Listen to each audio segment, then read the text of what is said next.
Hello दोस्तों। परीक्षा pattern पर आधारित संपूर्ण संस्कृत कक्षा 8 के लिए आपके बोर्ड एग्जाम 2026 में आने वाले इम्पोर्टेंट क्वेश्चंस और आंसर सीरीज और प्रत्येक टॉपिक के लिए मैं हर एक दिन क्लास लगाने वाला हूं, जिसमें आज आपका पहला टॉपिक क्लियर होगा। आपकी परीक्षा में आने वाला है पहला ही प्रश्न उपसर्ग से, तो हम उसको करने वाले हैं। तो बिना समय गंवाए आप ध्यान दीजिएगा और समझिएगा। हाँ, तो मैं पहले आपको बता देता हूँ कि आपका एग्जाम में प्रश्न आने वाला कैसा है। तो इस टाइप से प्रश्न आएगा पहला कि सुभाषितानि पदे प्रयुक्त उपसर्ग अस्ति, यानी सुभाषितानि जो शब्द है इसमें प्रयुक्त उपसर्ग कौन सा है।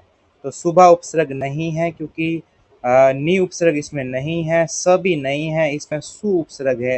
ये क्यों हुआ, कैसे हुआ, इसके लिए हम डिटेल से पढ़ने वाले हैं अभी।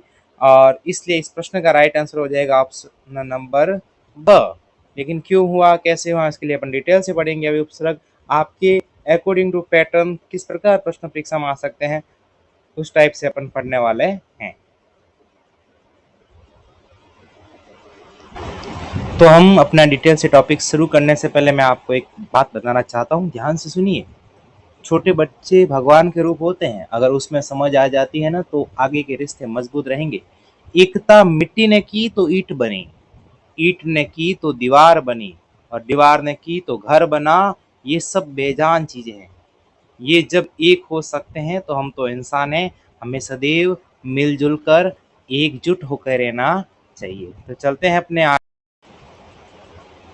कक्षा 8वीं व्याकरण का आपका एक टॉपिक है उपसर्ग। उपसर्ग किसे कहते हैं, तो वे शब्दांश जो किसी धातु धातु जिसको क्रिया कहते हैं या शब्द से पहले जुड़कर उसके अर्थ में परिवर्तन कर देते हैं, उन्हें उपसर्ग कहते हैं। और संस्कृत में उपसर्ग कितने होते हैं, 22 होते हैं।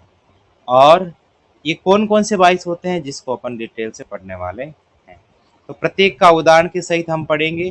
पहला उपसर्ग आपके आ चुका है प्र। जैसे ये शब्द नजर आ रहा है प्रभवती, तो इसमें प्र उपसर्ग छुपा हुआ है।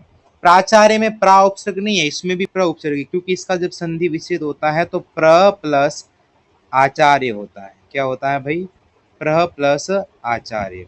तो इस प्रकार आपका बन जाएगा प्र उपसर्ग आपके अंदर छुपा हुआ होता है। अगला है परा। परा जिसमें परा भवती पराजयते, तो यहाँ पे परा नजर आ रहा है, ये आपका दूसरा उपसर्ग है। फिर है आपका अप, जैसे अपहरती अपगच्छति। सम, सम जब भी उपसर्ग हुआ पहले वाला अक्षर के ऊपर बिंदु नजर आएगा, तो सम सहरती संसार। अनु तो अनुचरती अनुकुरुते। अव तो अवतरती अवहरती। इस प्रकार आगे जैसे आपके आ चुका है निस। तो नी ये जो अच्छा होता है ये सकार, यानी कि छटकोन वाले समय चेंज होता है। निष्कलंक निष्पाप। जब भी ये सब परीक्षा में आएंगे तो आपको उसमें पूछा जाएगा उपसर्ग कौन सा है, तो आप बता दोगे निस उपसर्ग। और जब भी निर उपसर्ग आएगा तो ऊपर र उड़ा हुआ होगा, यहाँ से पहचान कर लेना। निर्गच्छति निर्जलपति, इसमें निर उपसर्ग है। दुष्कर दुष्ट, इसमें आपका दुष उपसर्ग है। दुर्लभ, यहाँ र उड़ा हुआ है तो वही र दूर वाला। इसमें इसमें र था तो निर, इसमें दू है तो दुर। दुर्गम, इसमें दुर उपसर्ग है। विहरती विनश्यति, इसमें वी उपसर्ग है आपका। चलते हैं आगे। आगे आ चुका है आंग।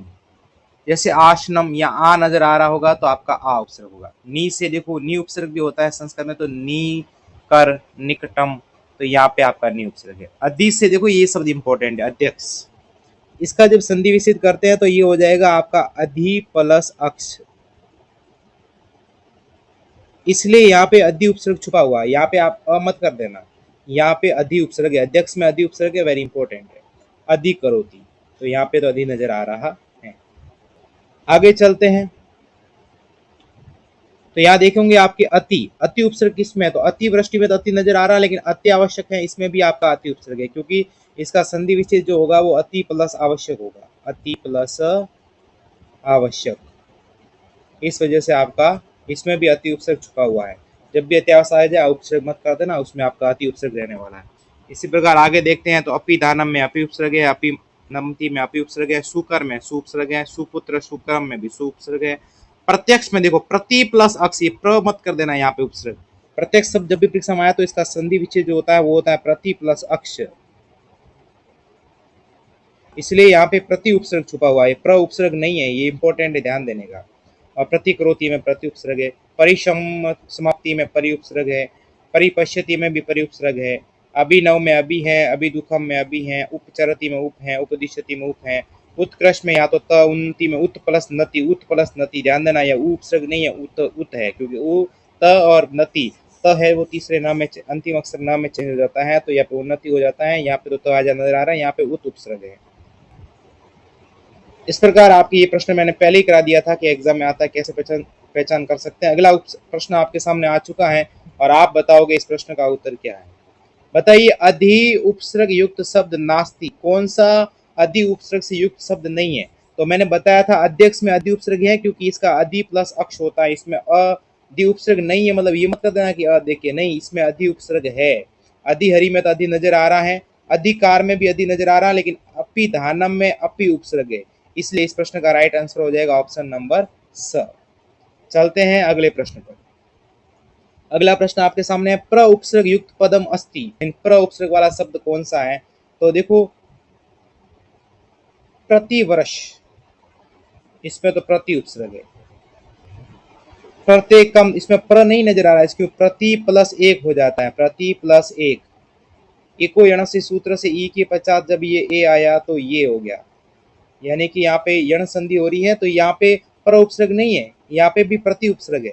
प्राचार्य में प्र उपसर्ग है, प्र प्लस आचार्य, इसलिए राइट आंसर हो जाएगा इसका स, और इसमें तो प्रति नजर आ रहा है, तो आपको प्र उपसर्ग वाला शब्द कौन सा पूछा था, तो इसका राइट आंसर हो जाएगा ऑप्शन नंबर स।